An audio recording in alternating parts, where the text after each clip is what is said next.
अस्सलामुअलैकुम। Programme state talk के साथ मैं हूं महक असलम। आयशा बख्श अपनी निजी मसरूफियात के बायस इस हफ्ते इस शो की मेजबानी नहीं कर सकेंगी, तब तक ये जिम्मेदारी मैं अदा करूंगी। बढ़ते हैं अपने पहले टॉपिक की जानिब।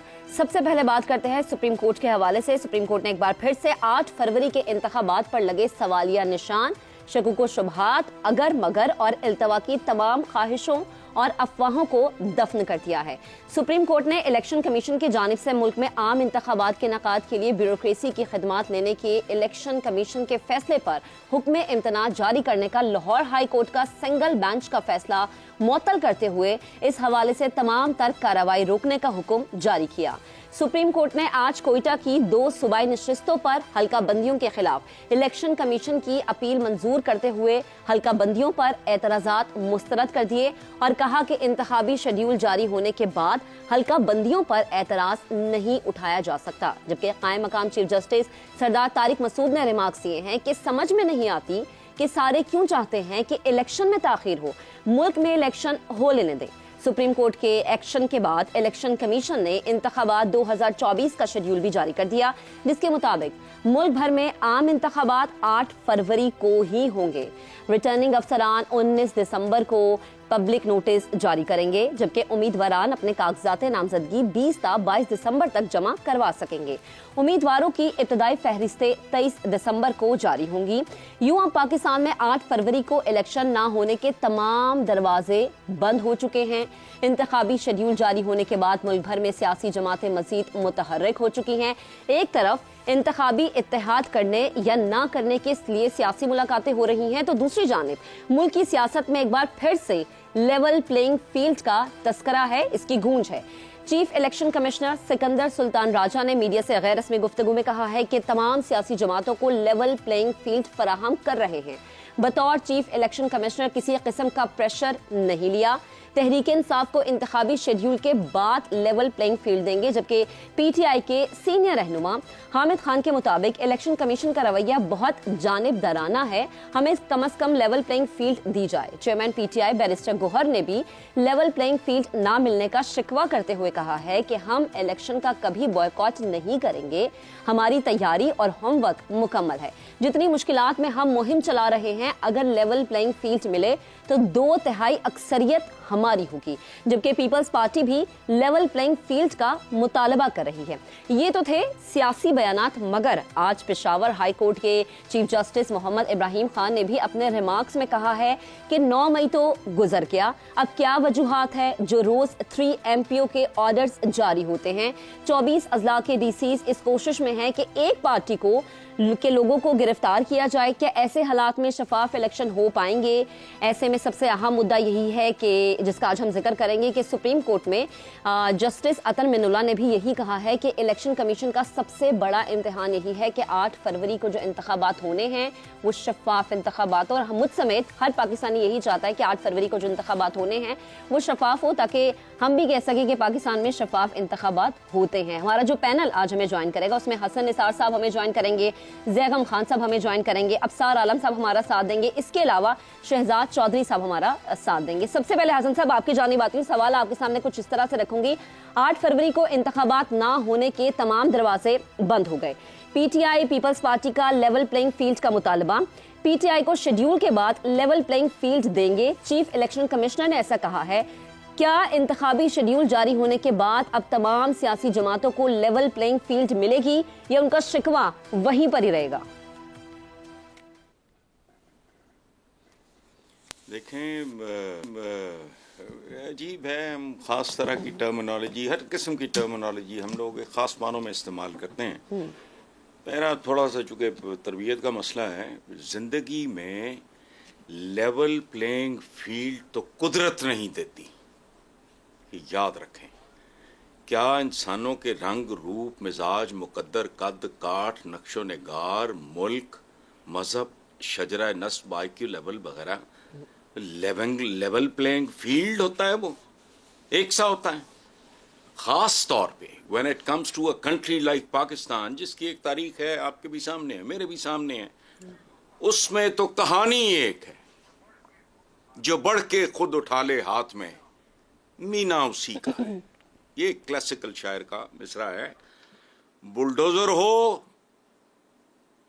तो खुद लेवल कर लेता है। हमारी डेमोक्रेसी जो है ये बुलडोजर्स की है, उसमें पैसा भी, असर रसूख भी, ज़ात बरादरी, मेरिट नाम की तो कुछ चीज़ है नहीं। तारीख मिसालों से भरी पड़ी है and it is only the beginning. देखेंगे खेल के इख्तिताम पे क्या होता है। लेवल प्लेइंग फील्ड और नो लेवल प्लेइंग फील्ड, नतीजा दीवार पे लिखा है। उसमें डिले हो सकता है, आगा पीछा हो सकता है, that doesn't matter. Level playing field मैं बिलीव ही नहीं करता इस बात पे। वो कुदरत नहीं देती, मां बाप नहीं दे सकते, तो हम जैसी हुकूमतों ने, या ये तो और तरह का खाता है हमारा तो सारा। इसलिए नहीं, मेरे नजदीक इस बात की कतन कोई अहमियत नहीं मिलता है, नहीं मिलता। हसन साहब, जैसे सियासी माहौल सबको एक जैसा मिलना चाहिए, जो नून लीग कैंपेन कर रही है या पीटीआई पीपल्स पार्टी कैंपेन कर रही है, पीटीआई तो हमेशा शिकवा ही हमें करते नजर आती है, और यही शिकवा हमें पीपल्स पार्टी की तरफ से भी उठता हुआ नजर आ रहा है कि जो माहौल मुस्लिम लीग नून को मिला है वो हमें नहीं मिला, जो फेवर्स मुस्लिम लीग नून को मिल रही है वो हमें नहीं मिल रही। तो आई थिंक शायद एक सियासी माहौल सबको बैलेंस मिलना चाहिए। नहीं, वो आपकी बात वहां तक दुरुस्त है, लेकिन ये एक नंगा उरिया फैक्ट है जिसकी वो बात कर रहे हैं, जिसका वो मातम कर रहे हैं मुख्तलिफ अल्फाज में, लेवल प्लेइंग फील्ड कह के। उसकी वजह है कि अगर कोई लाडला है सही मानों में, तो उनका तो तकिया कलाम है, साड़ी उत्ते गल हो गई है, छितर खा चुके हैं लोग इनके, लोगों से, अवाम से। वो और हवाले से ये बात हो रही है। लेवल प्लेइंग फील्ड जहां और मानों में इस्तेमाल हो रहा है लफ्ज, वो ठीक है, वो तो पाकिस्तान है, इसकी एक तारीख है, सारी भरी पड़ी है। फेयर तरीन इलेक्शन भी इस मुल्क में फेयर नहीं हो सकती, याद रखना। जिनके पास ना तालीम है, ना तरबियत है, ना खुराक है, ना सर पे छत है, कहां लेवल प्लेइंग? जो जिसका दिल करेगा सौदा बेच लेगा, खत्म। यहां नहीं हो सकता, चाहे भी तो नहीं हो सकता, यहां ऊपर गल हो सकती है, बस। ठीक है शहजाद साहब, आपकी जानिब आती हूँ। चार्टर ऑफ डेमोक्रेसी, सबको लेवल प्लेइंग फील्ड देने, सियासी कैदियों को बाहर निकालने पर इत्तेफाक। क्या अब की बार हम फिर से एक ऐसे ही चार्टर ऑफ डेमोक्रेसी को देखेंगे? क्या उसकी ज़रूरत है या वो होना चाहिए, या फिर आपको ये लगता है कि इसके बगैर चीज़ें हल हो सकती हैं? अच्छा, उसकी तरफ मैं आता हूँ, लेकिन एक बात और हसन साहब भी की है, बहुत दफ़ा ये कहते हैं ये बात, उसको बढ़ाना चाहता हूँ और ये ऐड करना चाहता हूँ उसके अंदर, जो उन्होंने कहा कि जिसकी रोटी अपनी नहीं, जिसकी ज़मीन अपनी, जिस पे वो बैठा हुआ है, जिसकी छत अपनी नहीं जो उसके ऊपर है, तो उसका वोट कैसे अपना हो सकता है? तो जिस इस किस्म के हालात के अंदर अगर वोटर बैठे हैं आपके, तो फिर उनका लेवल प्लेइंग फील्ड से क्या ताल्लुक है? लेवल प्लेइंग फील्ड असल में देखिए, मसला ये है कि क्या मुझे वोट इलेक्शन में हिस्सा लेने दिया जाएगा? क्या मेरा नाम वोटिंग लिस्ट पे, उस पे इलेक्टोरल लिस्ट पे आएगा? क्या मेरे फॉलोअर्स को या मेरे वोटर्स को बाहर निकलने का मौका मिलेगा? क्या वो जब वोट डालेंगे तो क्या मेरे नाम के अंदर ही गिना जाएगा या किसी और जगह गिना जाएगा? क्या मेरे वोटरों को बाहर वोट डालने के लिए निकलने दिया जाएगा या नहीं? और फिर जब ये सब कुछ हो जाता है, तो फिर उसके बाद जो मिला के जो हुकूमत बनती है, वो क्या उन्हीं वोटों से बनेगी जिस तरीके से कि जो will of the people express होता है वोटिंग के अंदर, इलेक्शंस के अंदर? ये बुनियादी तौर पर लेवल प्लेइंग फील्ड का मतलब, जो कि हमारे यहाँ, गो कि मैं एग्री करता हूँ कि लेवल प्लेइंग फील्ड बिल्कुल हमारे यहाँ नहीं पॉसिबल। और इसी लिस्ट के अंदर आप देख लें, आपने कहा ना कि इंतखाबात ना होने के तमाम दरवाजे बंद हो चुके हैं। इसमें एक और चीज हम ऐड कर लें, बादियुन नजर में इंतखाबात ना होने के तमाम दरवाजे बंद हो चुके हैं। तो कुछ भी हो सकता है यहाँ पे, किसी वक्त में बैठे हुए कोई ऐसी चीज हो सकती है जिससे कि इंतखाबात का जो इल्तवा है, जो चाहने वाले हैं, चाहे वो मौसम की बात हो, चाहे बर्फ की बात हो, चाहे इस चीज का खौफ हो कि शायद नताइज वैसे ना निकले जैसे कि मर्जी और मंशा है, उस सूरत में, किसी भी सूरत में इंतखाबात जो है वो पीछे आगे पीछे हो सकते हैं। पाकिस्तान का तो रिकॉर्ड है। बाहर सूरत इसको एक साइड पे छोड़ते हैं। देखिए, लेवल प्लेइंग फील्ड के लिए 3-4 चीजों के ऊपर वो जिक्र करते हैं। कहते हैं कि यार, एक इंतजामी धांधली होती है हमारे यहाँ, एक इंतखाबी धांधली होती है, और एक कार्य सरकार की मुदाखलत से धांधली होती है। तो हर पार्टी जो इस वक्त चाह रही है वो ये कह रही है कि लाडला ये या लाडला वो, इससे फर्क नहीं होना चाहिए। ये तीनों जो एलिमेंट्स हैं, अगर ये काम करना है तो सबके लिए बराबर करो या बिल्कुल ना करो, ताकि सबको उसका हक मिल पाए। और यही हम सबकी आवाज भी है। सही। ये बहुत अहम इंतखाबात हैं, और इलेक्शन कमीशन इस वक्त एक इंतजामी हैसियत के अंदर और एक कंट्रोलिंग हैसियत के अंदर उस पुलिस रात पे बैठा है जिसमें कि वो किसी तरह भी गिर सकता है। इतने अहम इंतखाबात हैं कि ये हम हमारा हर इंतखाब पाकिस्तान का मुस्तकबिल जो होता है उसका तयन करता है। ये वो इंतखाबात हैं जहां पर सियासत का मुस्तकबिल तयन होगा।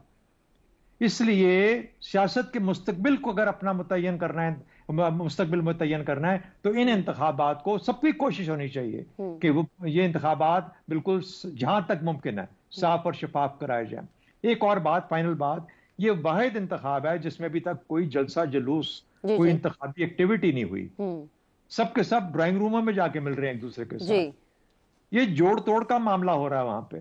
तो ये किस किस्म के इंतखाबात हैं जहां पर के कुछ ना कुछ मामला ऐसे चल रहे हैं जो कि आम इंतखाबात से बहुत मुख्तलिफ हैं। गो कि ये इंतखाबात भी मुख्तलिफ हैं सही और बहुत मुश्किल है। लेकिन बाहर सूरत हमें ये उम्मीद रखनी चाहिए कि जो नतीजा निकलेगा वो पाकिस्तान के हक में बेहतर हो और पाकिस्तान की सियासत के हक में भी बेहतर। सही, ठीक है शहजाद साहब, वर्कर्स कन्वेंशन तो पीपल्स पार्टी कर रही है, मुझे नून भी जलसा कर रही है, लेकिन उसमें वो खातिर खा कामयाबी उन्हें शायद नहीं मिल रही है।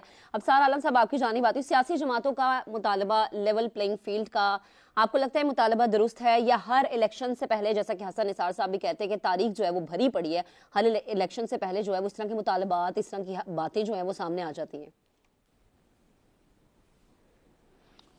देखिए, सियासी जमातों का काम ही होता है इस तरह की बातें करना, और इसमें कोई शक नहीं है जो उन्होंने कहा हसन साहब ने, ये तो हमेशा से इसी तरह की बात होती रही है कि लेवल प्लेइंग फील्ड नहीं मिल रही, और लेवल प्लेइंग फील्ड वाकई कहीं नहीं होती।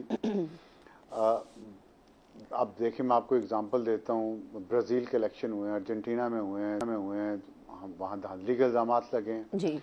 अमेरिका जो दुनिया की सबसे बड़ी और सबसे पुरानी जमहूरियतों में से एक है, पिछले 24 साल में वहाँ एक भी इलेक्शन ऐसा नहीं हुआ जो मुतनाज़ा नहीं है जी। इतनी बड़ी जमहूरियत है दुनिया, वहाँ लोगों के सरों पे छत भी है, उनको खाना भी बहुत अच्छा मिलता है, सर्दियों में बड़े गर्म कपड़े और बेहतरीन गर्म बूट पहन के वो बाहर निकलते हैं, मफलर भी लगाया होता है, उनके पास सवारी भी है, दुनिया की वो नंबर 1 सुपर पावर है, सब कुछ है अल्लाह के दिया उनके पास। लेटेस्ट आईफोन लॉन्च होता है, वो उनके हाथ में आ जाता है अगले दिन। तो वहाँ क्यों है फिर? वहाँ गुर्बत ने क्यों? वहाँ तो गुर्बत नहीं है, वहाँ तो लोगों के सरों पे छत का मसला नहीं है, पाँव में जूतों का मसला भी नहीं है, फिर वहाँ क्यों मुतनाज़ा होते हैं? वहाँ के लोग ऐसे क्यों बेवकूफ़ बन जाते हैं या इस तरह की घटिया किस्म की गुफ्तगू करते हैं, इल्ज़ाम लगाते हैं कि जी इलेक्शन में धांधली हुई है। बात यह है कि इलेक्शन का जो जीतेगा जहाँ भी हो दुनिया में, उसको नतीजे बहुत अच्छे लगेंगे। आप क्रिकेट के मैचेस देख लें जी, फुटबॉल के मैचेस देख लें, जो टीम जीत जाती है उसको कोई फाउल प्ले नज़र नहीं आता, जो हार जाती है अक्सर टीमें उनमें से इल्ज़ाम लगा रही होती हैं कि जी ये हमारे साथ फाउल प्ले हुआ है, हमारे रेफरी ने जानिबदारी की है या मैच एम्पायर ने जानिबदारी की है। तो ये तो एक इंसानी नफ्सियात है और वैसे भी ये तो चलता रहेगा। मेरा ये ख्याल है कि मीडिया को इस पर थोड़ा ज़्यादा जिम्मेदारी का मुजाहरा करना चाहिए। मीडिया में और तोते में फ़र्क है, ये जब हम फ़र्क समझ जाएंगे तो शायद हम अपने मुल्क में थोड़ी सी बेहतरी ला सके। इतनी मायूसी हमारा मीडिया फैलाता है, बच्चों को आप शऊर संभालते, जब वो स्कूल जाते हैं बात करना शुरू करते हैं, तब से लेके बड़े होने तक हम उन्हें ये समझाते हैं उम्मीद का दामन नहीं छोड़ना चाहिए, अच्छे काम करने चाहिए, आपकी राह में रुकावट आ जाए तो उसको हटा के आगे बढ़ते रहना चाहिए। ये सब बातें हम उन्हें सिखा रहे होते हैं, लेकिन जब वो बड़े हो जाते हैं फिर हम उनको रोजाना बताते हैं कि यहाँ तो कुछ बेहतर ही नहीं हो सकता, ये तो तबाह हो गया, या तो धांधला हो जाएगा, यहाँ पे तो लेवल प्लेइंग फील्ड ही नहीं है।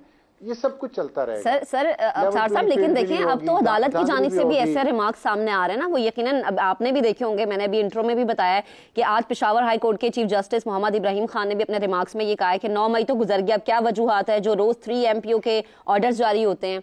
तो सर अब तो अदालत की जानिब से भी ऐसे रिमार्क सामने आया, सियासी बयानात अपनी जगह, लेकिन अदालत की जानिब से ऐसे रिमार्क्स का सामने आ जाना, फिर ये कहाँ स्टैंड करता है?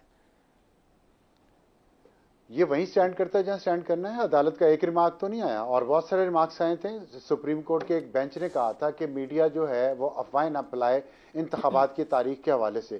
क्या मीडिया और मीडिया के सीनियर तरीन लोगों ने अफवाहें नहीं फैलाई? और ये कितना जुर्म है कि आप एक बात अफवाह को खबर बनाकर पेश करें और फैलाएं और मुल्क में बेयकीनी फैलाएं, उस पर तो मीडिया ने किसी पर तनकीद नहीं की। जज साहब का एक सेंटेंस पूरी उसमें जो उनकी प्रोसीडिंग हुई है उसमें से उठा के, क्योंकि हमारा दिल कर रहा है कि इस फिक्र, ये बड़ा मजेदार फिक्रा उन्होंने कहा है, इसलिए इस पे बात करिए। ये रिमार्क है, इट्स नॉट अ डिसीजन देना जज साहब, जज साहब को चाहिए डिसीजन दें। ठीक है, रिमार्क्स तो मैं भी बैठा यहाँ पे कैमरे के सामने दे रहा हूँ ना। ठीक है, तो क्या रिमार्क्स का क्या है? रिमार्क्स का तो खुद कोर्ट ये कहती है कि रिमार्क्स जो है ये फैसला नहीं है, तो फैसले पे जाए, तो फैसला दें जज साहब, कहें कि ये गलत हो रहा है, ठीक है, कहते हैं, हिम्मत करें। सही है, ठीक है। अफसार साहब आपका कमेंट आ गया। मीडिया उस पे तबसरा करे, लेकिन मीडिया रिमार्क्स पे एक रिमार्क्स पे मीडिया तबसरा ना करे। मीडिया मैं फिर बात आप देखें, आप अदलिया की तरफ लेगी, मैं कह रहा हूँ मीडिया पे रखें, हमारा काम भी तो कुछ है ना। हमें भी तो कुछ लोगों को इतनी मायूसी तो नहीं देनी चाहिए। मुश्किलात हैं, रुकावटें हैं, सब कुछ है, लेकिन सफर आगे तो करना है ना, जिंदगी गुजारनी तो है ना। बिल्कुल, बिल्कुल। 25 करोड़ यहाँ इस मुल्क से चले जाएं कहीं पे, नहीं, अफसार साहब ये कैसे मुमकिन हो सकता है कि 25 करोड़ आबादी जो है वो कहीं और जाके शिफ्ट हो जाए? आपका कमेंट आ गया जैकम साहब, आपकी जानिब आती हूँ। लेवल प्लेइंग फील्ड सबको देना आप सियासी जमातों का काम है, ये रिमार्क्स दिए कुछ दिन पहले जस्टिस अतर मेनुल्लाह ने। और अगर ये सियासी जमातों का काम है तो फिर तो होना ये चाहिए कि सब सियासी जमातें जो हैं इलेक्शन से पहले जो हैं मिलकर जो रूल्स ऑफ गेम है उनको तय कर लें, ठीक है, ऐसे होना और ऐसे नहीं होना। पाकिस्तान में 75 साल से रावी चैन लिखता है, लेकिन मीडिया मायूसी फैला रहा है। अगर ये मीडिया सीधा हो जाए, और बड़े दिनों से इसको सीधा करने की कोशिश की जा रही है, और अच्छी अच्छी बातें करने शुरू कर दे, तो पाकिस्तान ठीक हो जाएगा। देखिए, इलेक्शन कमीशन ऑफ पाकिस्तान के पास 13 करोड़ वोटों की अमानत है, और उसने बज़ाहिर तहिया कर रखा है कि वो वोट को इज्जत दोगा। अब क्या वो 13 करोड़ वोटों को इज्जत देगा, या इन वोटों में से चंद करोड़ वोटों को इज्जत देगा? ये है इलेक्शन कमीशन का इम्तिहान। सही है। आप बतलाइए, वो इलेक्शन कमीशन जो आईनी मुद्दत के अंदर इंतखाबात ना करवा सके, जो आईनी मुद्दत को तोड़ के, आइन को तोड़ के इलेक्शन को एक प्रोजेक्ट के लिए लेट करवाने में हिस्सेदार बन जाए, आप उस पर कितनी उम्मीद रख सकते हैं? आपके सामने है जिस तरीके से पाकिस्तान की तमाम पॉलिटिकल पार्टीज के इलेक्शन होते हैं। क्या वो कोई ढकी छुपी बात है? इलेक्शन कमीशन को सिर्फ एक पार्टी का इलेक्शन नजर आया है, जिसका आज तक इलेक्शन शुरू होने वाला है और उसे ये मालूम नहीं है कि उसको इलेक्शन में जाने की इजाजत मिलेगी, क्या उसको उसका इलेक्टोरल सिंबल मिलेगा या नहीं मिलेगा। लेकिन रावी चैन लिखता है। देखिए, इलेक्शन कमिश्नर साहब जो उन्होंने बात की है, उसमें एक लिहाज से वजन है। वो क्या है? जो उन्होंने कहा है कि इलेक्शन शेड्यूल का ऐलान होने के बाद हम लेवल प्लेइंग फील्ड देंगे। उसके पीछे बात यह है कि जब इलेक्शन का शेड्यूल अनाउंस हो जाता है तो उसके बाद इलेक्शन कमीशन के पास पाकिस्तान के कानून के तहत, इलेक्शन एक्ट 2017 के तहत और आइन के तहत भी बेतहाशा अख्तियारात आ जाते हैं। मैं आपको 3 बातें गिनवा देता हूं उनमें से जो बहुत अहम है। पहली बात यह है कि इलेक्शन कमीशन के पास एडमिनिस्ट्रेटिव मशीनरी का अख्तियार आ जाता है। DCAC उसके मातहत आ जाते हैं। वो चाहे तो उनकी सरजनिश कर सकता है, तब्दील कर सकता है, बहुत कुछ उनके साथ कर सकता है। और आपको ये मालूम है कि इस दफ़ा इलेक्शन भी एडमिनिस्ट्रेटिव मशीनरी ने कराने हैं, डिप्टी कमिश्नर, असिस्टेंट कमिश्नर्स, इन लोगों ने कराने हैं, तो उन पर उनका अख्तियार होगा। ये बहुत बड़ी ताकत है अगर वो इस्तेमाल करेगा तो। दूसरी बात यह है कि एक इलेक्शन का कोड ऑफ कंडक्ट है जो इलेक्शन कमीशन ने बनाया है, उस पर अमल दरामद करवाना उसका अख्तियार इलेक्शन कमीशन के पास होता है। उसमें बहुत सी चीज़ें हैं, उसमें कैंपेन फाइनेंस के मामलात हैं, एडवर्टाइजिंग की बातें हैं, और जो पॉलिटिकल गैदरिंग्स हैं, जो जलसे होने हैं, उसकी बातें हैं। क्या ये सब चीज़ें सबको बराबर मिलेंगी? ये भी इलेक्शन कमीशन को देखना है और उसने साबित करना है। और तीसरी बात उतनी ही अहम है मौजूदा हालात में, जो भी आपने 2 मुअज़्ज़ज़ जजेस का बताया कि किस तरीके से, मतलब अंग्रेज ने इस तरीके से इस MPO को इस्तेमाल नहीं किया होगा जैसे अभी किया जा रहा है कि जो सुराख में से सर निकलता है वो पकड़ लिया जाता है। MPO भाई क्या पब्लिक आर्डर में वो मुसीबत डाल रहे हैं? अंग्रेज के दौर का कानून है, जिसको चाहो इंतजामिया उसको पकड़ ले कि वो जी अमन आमा में खलल डाल रहा है। हर पार्टी वर्कर जो है वो पकड़ा गया अमन आमा में। तो तीसरी बात मैं अर्ज कर रहा था वो है कि उम्मीदवार की और वोटर की हिफाजत, ये भी उनकी जिम्मेदारी बन जाती है और उनके पास अख्तियार भी आ जाता है। सही। अब सवाल ये है कि क्या इलेक्शन कमीशन ऑफ पाकिस्तान अपने इन अख्तियारात को इस्तेमाल करेगा, उस तरीके से गैर जानबदार होने की कोशिश करेगा जिस तरीके से हमारे हमसाया मुल्क का जो इलेक्शन कमीशन है वो गैर जानबदार होता है, जिस तरीके से वो इंतजामिया को सीधा करता है। अख्तियारात तो अब पाकिस्तान के इलेक्शन कमीशन के पास भी वैसे आ गए हैं जैसे हमसाया मुल्क में है। लेकिन अब ये सवाल है कि क्या वो करेगा या वो असर में आएगा, असरअंदाज होगा या असर में आएगा, ये उसका बहुत बड़ा इम्तिहान है, ये हमें आगे देखना है। ज़ैगम साहब कह तो रहे इलेक्शन कमीशन के हम किसी प्रेशर में नहीं है, बट जैसे कि आप भी कह रहे हैं लेट्स सी कि आगे होता क्या है। ये इलेक्शन कमीशन के हवाले से डिस्कशन। अभी एक ब्रेक लेते हैं, ब्रेक के बाद जब दोबारा हाजिर होंगे तो बात करेंगे नून लीग और नून लीग के कायद मियां मोहम्मद नवाज शरीफ की, जिन्होंने अवाम के सामने शिकवे शिकायतें रख दी हैं। क्या शिकवे शिकायतें हैं और क्या है वो 9 नकाती एजेंडा जिसको लेकर नून लीग अब आगे अपनी कैंपेन्स को चलाएगी, डिस्कशन करेंगे ब्रेक के बाद। स्टे विद अस।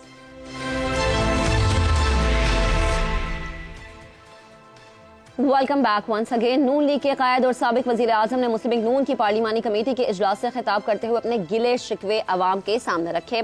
उनका कहना था कि मैं सुबह वजीर आजम था, शाम में हाईजैकर बना दिया गया, इसके बारे में किसी को आखिर पूछना चाहिए था। उनका कहना था कि वहमो गुमान में भी नहीं था कि बेटे से तनख्वाह न लेने पर फारिग कर दिया जाएगा।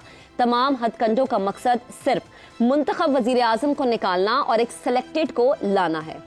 चित्राल वालों को मुखातिब करते हुए उनका कहना था कि चित्राल वालों से मैं पूछूंगा कि टनल मुझसे बनवाते हैं और वोट किसी और को देते हैं। ये गिले शिकवे पुराने नहीं हैं। साबिक वजीर आजम जब से वतन वापस आए हैं वो बार बार और करीब करीब हर मर्तबा यही गिले शिकवे दोहराते रहते हैं, जिसमें उनका मेन क्वेश्चन यही होता है कि मुझे आखिर क्यों निकाला गया। ये गिले शिकवे अपनी जगह, इसके साथ साथ नून लीग ने आइंदा इंतखाबात के लिए अपना 9 नकाती एजेंडा जारी कर दिया है, जिसके तहत नून लीग इलेक्शन मुहिम चलाएगी। इस एजेंडे में सरकारी और इंतजामी उमूर के अखराजात में कमी लाना है, आमदनी और महसूलात में इजाफा, टैक्स के निज़ाम में इस्लाहात, बरामदात में इजाफे के लिए फौरी और हंगामी इक़दामात, इंफॉर्मेशन टेक्नोलॉजी का फरोग, तवानाई, बिजली और गैस की कीमतों में कमी लाना, निज़ाम अदलो इंसाफ में इस्लाहात, खसारे में चलने वाले सरकारी इदारों की इस्लाह, नौजवानों और ख़वातीन के लिए रोज़गार के मौक़े और पाकिस्तान में ज़राअत के जदीद टेक्नोलॉजी के ज़रिए इनकलाब शामिल है। याद रहे कि 2013 के इंतखाबात में नवाज शरीफ की जानिब से मईशत और अमनो अमान की खराब सूरत हाल को एजेंडे में नुमाया जगह दी गई थी, जिसने नून लीग को न सिर्फ इलेक्शन मुहिम में फायदा दिया बल्कि हुकूमत बनाने में भी काफी मदद की। अब इलेक्शन 2024 है। इलेक्शन 2024 में नून लीग ने नया एजेंडा जारी किया है, जिसमें उन्होंने मईशत पर फोकस किया है। इससे कबल 2018 के इंतखाबात में साबिक चेयरमैन PTI ने मीनार पाकिस्तान के साए तले खड़े होकर 11 नकाती एजेंडा दिया था, जिसकी कोई खातिर ख्वाह फवायद हमें नजर नहीं आए थे।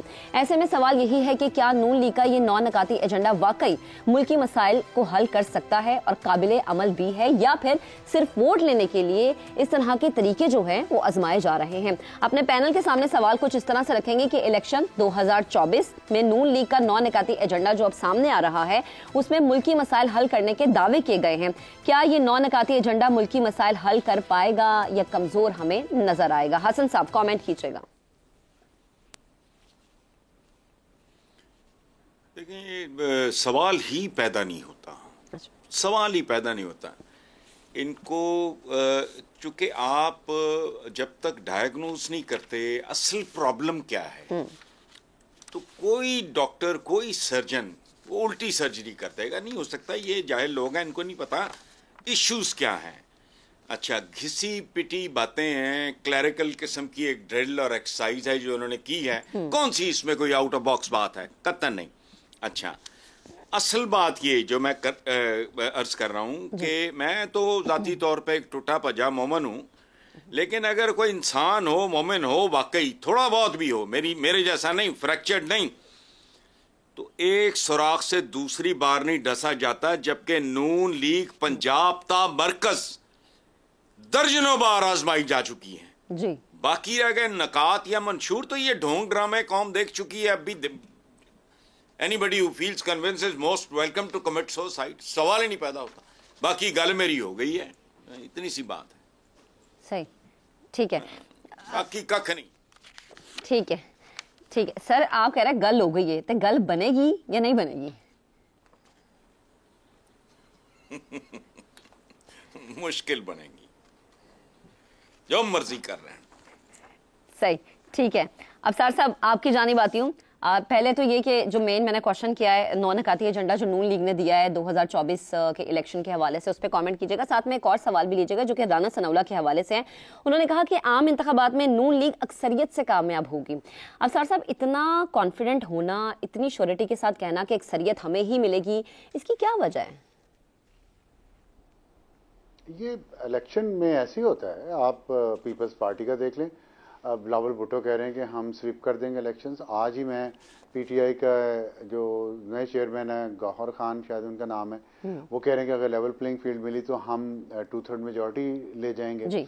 तो ये तमाम सियासी जमातें करती हैं, उनका हक होता है कि वो इस तरह के नारे लोगों को दिखाएं, उम्मीद दिलाएं, अपने वोटर्स को, वर्कर्स को बाहर निकालें कि आप जाके वोट डालें, हम जीत रहे हैं या हम जीत जाएंगे।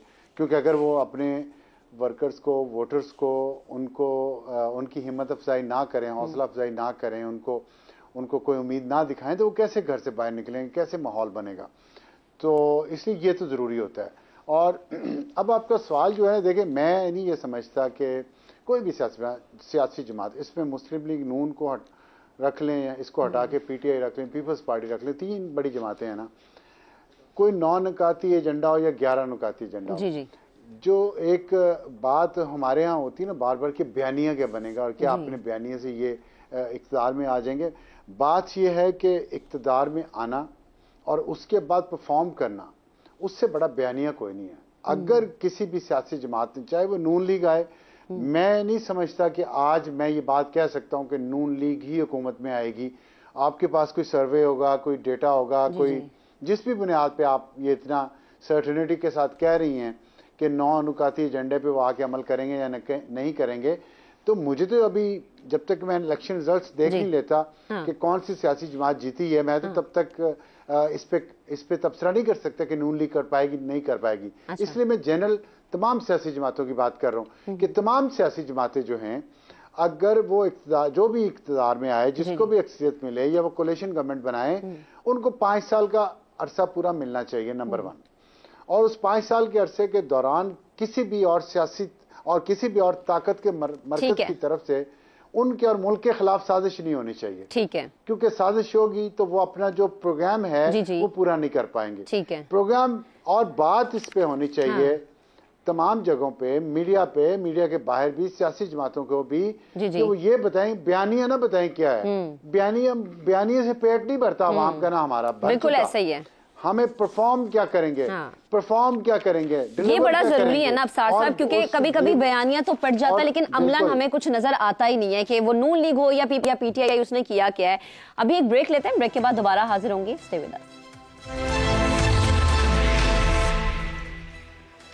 Welcome back once again. Break पर जाने से पहले हम बात करें मुस्लिम लीग नून के कायद मियां मोहम्मद नवाज शरीफ के गिले शिकवों की और उस 9 नुकाती एजेंडे की जो कि नून लीग ने किया है, जिसके तहत नून लीग अपनी आगे की इलेक्शन मुहिम जो है वो चलाएगी, यानी जो जलसे करेगी, जो वर्कर्स कन्वेंशन करेगी, उसमें हमें नून लीग का वो बयानिया नजर आएगा जो कि 9 नुकाती एजेंडा। अब ब्रेक से पहले हमने आपके साथ डिस्कस किया था। पैनल हमारे साथ मौजूद है। शहजाद साहब, आपकी जानिब आती हूँ। वो 9 नुकाती एजेंडा तो एक तरफ जिसका जिक्र अभी मैंने किया, लेकिन हर दफा मियां मोहम्मद नवाज शरीफ एक ही सवाल करते हैं जब भी अवाम के सामने गिले शिकवे रखते हैं, ये अवाम से गिले शिकवे करते हैं, वो कहते हैं मुझे क्यों निकाला। ये मुझे क्यों निकाला वाला जो सवाल है ये कब खत्म होगा, जबकि हम देख भी रहे हैं कि मुस्लिम नून के लिए आसानियां भी पैदा हो रही हैं, उनको रास्ते भी दिए जा रहे हैं। मेरे ख्याल है वो नैरेटिव बनाना मजबूरी है उनकी कि किसी तरीके से जो वोटर है, आम वोटर जो है, वो जो कि उनके पार्टी का वोटर है वो तो अपनी जगह पे मौजूद है, उनके इलेक्टेबल्स हैं, इलेक्टेबल्स के वोटर्स अपने हैं, लेकिन जो कि आम वोटर है, जो कि जिससे कहते हैं कि फ्लोटिंग वोट, उसको कैसे अपनी तरफ राग़िब किया जाए, और उसके लिए वो बयानिया इस्तेमाल करते हैं जो उनकी नज़र में शायद पहले कामयाब उनके लिए रहा हो या उनको बताया गया हो कि ये बयानिया कामयाब था। तो बहरहाल उसको छोड़ें, आप देखिए इस साल मियां साहब को मैदान सियासत में कदम रखे हुए माशाल्लाह 40 साल हो चुके होंगे। जी 2023 के अंदर, is been in politics for पिछले 40 साल से सियासत के अंदर है।